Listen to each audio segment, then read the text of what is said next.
അടുത്ത ദിവസങ്ങളിലുണ്ടായ 2 ദാരുണ മരണങ്ങൾ അത് ഉയർത്തുന്ന ചോദ്യങ്ങൾ ഏവരുടെയും മനസ്സിനെ അസ്വസ്ഥപ്പെടുത്തുന്നതും ഇരുത്തി ചിന്തിപ്പിക്കാൻ പ്രേരിപ്പിക്കുന്നതുമാണ്. ഒരാൾ മരിച്ചത് കോട്ടയം സംക്രാന്തി അടിച്ചിറയിലാണ്.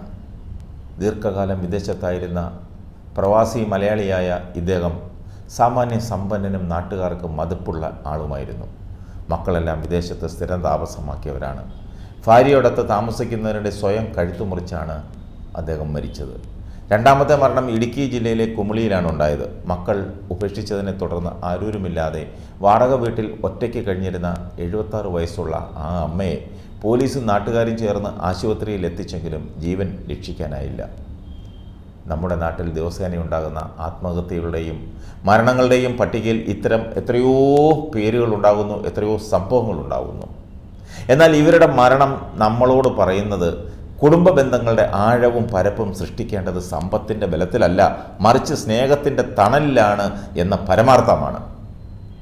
കോട്ടയം അടിച്ചിറയിലെ മരണത്തിൻ്റെ കാരണം പൊതുസമൂഹം അറിഞ്ഞത് ഈ കുടുംബത്തെ അടുത്തറിയാവുന്ന ഒരു വൈദികൻ സംസ്കാര ശുശ്രൂഷയിൽ നടത്തിയ പ്രസംഗത്തിൽ നിന്നാണ്.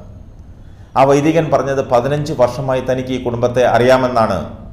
തൻ്റെ 2 മക്കളെ ഓസ്ട്രേലിയയിൽ അയച്ച് പഠിപ്പിക്കുന്നതിനും മറ്റുമായി അദ്ദേഹം 1,35,00,000 രൂപ ചെലവഴിച്ചു. പിന്നീട് അവരുടെ വിവിധ ആവശ്യങ്ങൾക്കും പണം നൽകി. സമ്പാദ്യമെല്ലാം തീർന്നപ്പോൾ വായ്പയെടുത്തും പണം നൽകി.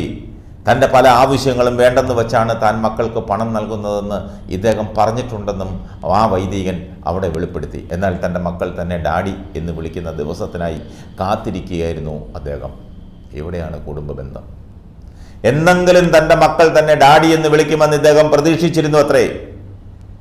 സംസ്കാര ചടങ്ങിൽ പങ്കെടുക്കുന്ന മകനോടും വിദേശത്തിരുന്ന് ലൈവ് സ്ട്രീമിങ്ങിൽ സംബന്ധിക്കുന്ന മകളോടും ഈ വൈദികൻ ചോദിക്കുന്നു, ഇനി നിങ്ങൾ ആരെ ഡാഡി എന്ന് വിളിക്കുമെന്ന്. കഷ്ടപ്പെടുത്തിയും ഒറ്റപ്പെടുത്തിയും നാം എന്ത് നേടി എന്ന ചോദ്യത്തിൻ്റെ ഉത്തരമാണ് ഈ ദാരുണ മരണമെന്നും വൈദികൻ അർത്ഥശങ്കയില്ലാതെ പറഞ്ഞു. ഒരു കുമ്പസാര രഹസ്യം പോലെ പലപ്പോഴും ഇയാൾ ആ വൈദികനോട് പങ്കുവച്ച കാര്യങ്ങളാണ് ആ വൈദികൻ സംസ്കാര ശുശ്രൂഷയ്ക്കിടയിലെ പ്രസംഗത്തിൽ പറഞ്ഞത്. കുമളിയിലെ അമ്മയ്ക്കും 2 മക്കളുണ്ട്. മകൻ ബാങ്ക് ഉദ്യോഗസ്ഥൻ. സ്വത്ത് വിറ്റ് കിട്ടിയ പണം കൈക്കലാക്കിയ മക്കൾ ആ അമ്മയെ വാടക വീട്ടിലാക്കി ഉപേക്ഷിച്ചു. ഇവരെ മക്കൾ സംരക്ഷിക്കുന്നില്ലെന്ന പരാതി കഴിഞ്ഞ വെള്ളിയാഴ്ചയാണ് കുമളി പോലീസിന് ലഭിച്ചത്.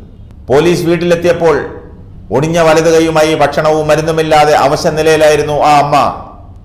പഞ്ചായത്ത് മെമ്പർ അടക്കമുള്ള നാട്ടുകാരുടെ സഹായത്തോടെ പോലീസ് ഇവരെ കോട്ടയം മെഡിക്കൽ കോളേജ് ആശുപത്രിയിൽ എത്തിച്ചെങ്കിലും പിറ്റേന്ന് മരണത്തിന് കീഴടങ്ങി. പോലീസിന്റെ നേതൃത്വത്തിൽ കുമളി ബസ് സ്റ്റാൻഡിൽ മൃതദേഹം പൊതുദർശനത്തിന് വെച്ചു. ജില്ലാ കളക്ടർ ഉൾപ്പെടെയുള്ളവർ സംസ്കാര ചടങ്ങിൽ പങ്കെടുത്ത പുഷ്പചക്രവും ആദരാഞ്ജലികളും അർപ്പിച്ചു. തുടർന്ന് കുമളി സെന്റ് തോമസ് ഫെറോന പള്ളിയിൽ സംസ്കരിച്ചു. വലിയൊരു ജനാവലി അന്ത്യകർമ്മങ്ങളിൽ പങ്കെടുത്തു. മകൻ കേവലം ഒരു കാഴ്ചക്കാരനായി അവിടെയും എത്തിയിരുന്നു. മകൾ എത്തിയതുമില്ല.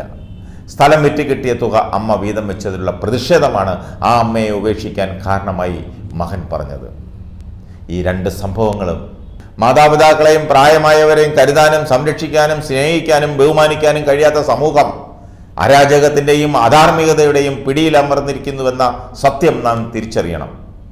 യുവതലമുറയെ ഇത് ബോധ്യപ്പെടുത്തുന്നതിൽ വീഴ്ച പറ്റിയിട്ടുണ്ടോ എന്ന് പരിശോധിക്കുകയും വേണം.